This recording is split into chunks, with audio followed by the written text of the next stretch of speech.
Yep, I did that and it's time for me to own it. Yeah, family, I can't even believe it myself when I look at the man that I am today, but I gotta own the fact that, man, I shot at my ex-wife. I shot at a strong black queen because I was an insecure black man. I was real little, and I didn't know no other ways with dealing with my emotions. And that's how I decided to deal with it, and as a result, I lost 10 years of my life, and it affected my whole family. First and foremost, my ex-wife, Nikki. It affected her tremendously, and I can't apologize to her enough. It affected my children, my parents, my grandparents, my whole family was affected by it. Nieces, nephews, everybody was affected by this gun violence and my lack of control of my emotions and the decision that I made on that day.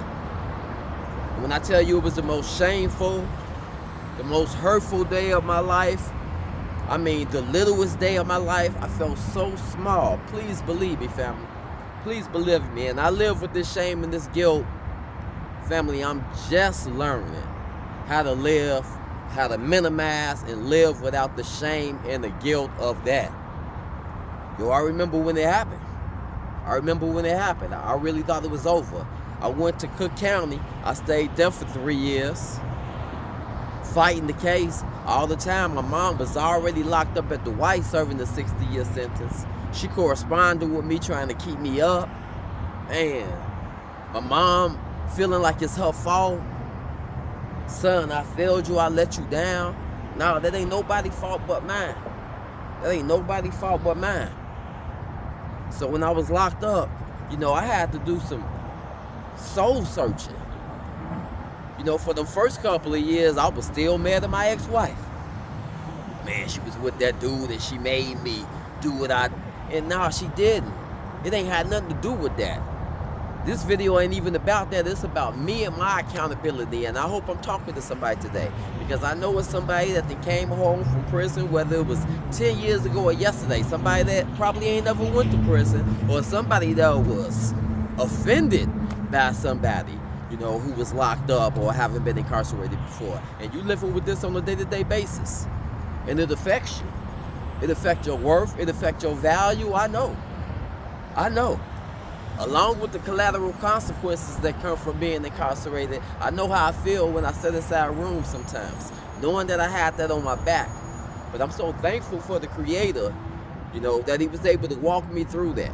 I'm so thankful that I had strong men around me when I was at Bernard Correctional Center. I remember being there and telling my whole situation to Papa Mo, and he just sat there and just, man, Star, cause he couldn't put his hand on. He like, what you locked up for, bro? And I told him that. He put his hand on my shoulder and he was like, you know better than to move like that. I'm going forward, right? I was like, yes, sir. He's like, first and foremost, too, you gotta have self-worth for yourself. If you feel as though you gotta go out here and put your hands on somebody and shoot at somebody and do harm to them, their family, that may not be the one. That may not be the one for you, because love ain't nothing that you got to drag nobody through, right? Love is something that two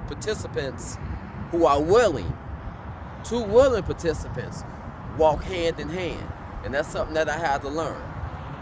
So when I was in prison, I had to assassinate the man inside of me that was willing to go out here and do harm to a black queen, a black king, or anybody that didn't offend me. I had to assassinate that man. Then when I came home, I had to make things right. I had to apologize to Nikki. I had to apologize to myself, to ask the Creator for forgiveness. I had to apologize to my children, everybody that was around me. And I'm still apologizing on a day-to-day basis. The trauma pop out from time to time. I'm still apologizing from day to day. That's how I know that this video is necessary. And I pray that I'm speaking to somebody today, because I just want you to know that life ain't over. You ain't got to be buried by your trash. I know it takes a lot of energy, but it's possible for you to stand on top of it, right? So when I was in that cell, that 5x8, I started reading. I started educating myself, reading as many books as I can, putting as much knowledge in my head as I could, because I knew that if I was part of the problem, the only way that I could fix that and feel good within my soul was to be part of the solution. And that's why you see me out here going as hard as I do with mines over nines. I go hard fighting against domestic violence, gun violence, any type of violence. You feel me? It's imperative. It's imperative that we do that. Right? And when I look at my mom, I look at my children, you know, it makes me feel good to know that they know that their son, their father is out here on the right path. I be filled with admiration. So, if you know somebody that been through something and they ain't forgave themselves yet, share this video with them. Comment on it, like it, subscribe to the YouTube page. Yo, we all go through a lot, family. We all go through a lot, right? The Gleaming Mountain of Success is really a pile of trash, right? The Gleaming Mountain of Success is really a pile of trash. And the difference between successful living and unsuccessful living is not trouble-free living. Everybody gonna go through something. But it's that by discovering the life plan and then implementing that plan, successful people gonna stand on their pile of trash while unsuccessful people gonna lay underneath theirs. Don't lay underneath your trash. I stayed in prison for 10 years, each day, working on the man that I wanted to be.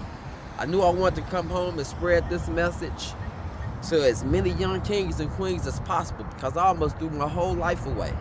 I tried out for the Cincinnati Reds when I was in high school. I ain't smoked no weed. I ain't drink. I was focused, you know, because my goal was on trying to get my mom out of prison because she had got locked up when I was 7, serving 60 years. So my goal was to try to get her out of prison.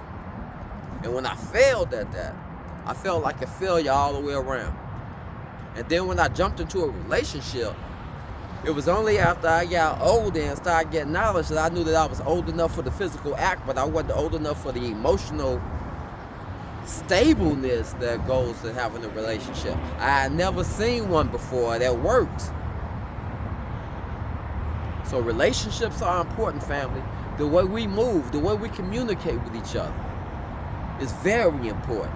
And I just want to encourage somebody today, family. You ain't got to live under no rock. You know, all you got to do is just ask for their forgiveness. You know, apologize to the people that you offended. And just make evident the new person that you are today. And we going to know who you are. We going to know who you are, all right? Yo, one God, one aim, one destiny. You know, it's popping. It's on and popping like this every day. I promise you. All right, this your boy D Cook on location, all right? The Creator didn't bring you this far to drop you off here. Let's go.